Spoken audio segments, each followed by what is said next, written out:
All right, we had a new compressor installed and it wasn't coming on. Let us see. I think I mixed up my relays, but I will show you the difference. Can you hear the engine in the click? Listen.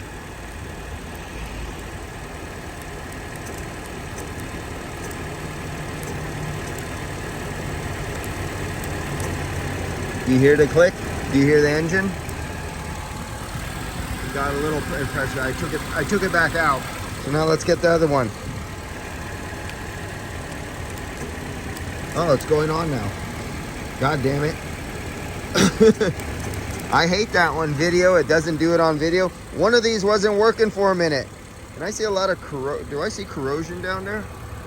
What do we got here going on? What's that green stuff there? Let's look at this one. Nice and clean.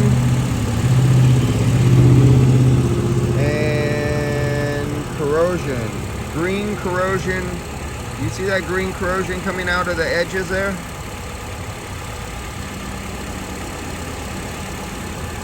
Let me get that out in the sun. Let me find it now. Okay, right there. Let me get close. Close. Can we zero in and get really nice and sharp?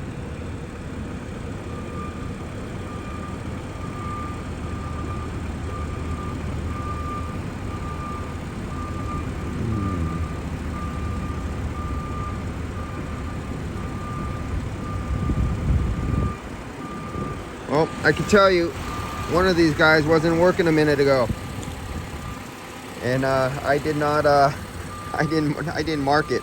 I just messed up. Jesus Christ. Well, this is what you could do. So what you do, say it was corrosion, and by me clicking it a few times, I knocked off some of the corrosion off the surface, and it started contacting. It'll still have high resistance.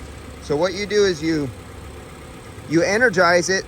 On this particular one, the two brass ones that look like brass, these are copper, these are brass. I don't know why people get brass and copper confused, but you take the two brass and you put your 12 volts, that makes the field across the little magnet in there that brings the two contacts together. And you put your ohm meter across the two coppers, and you'll notice that the ohm reading on the corroded contacts will be higher. Then you come over to the good one and you do the exact same thing.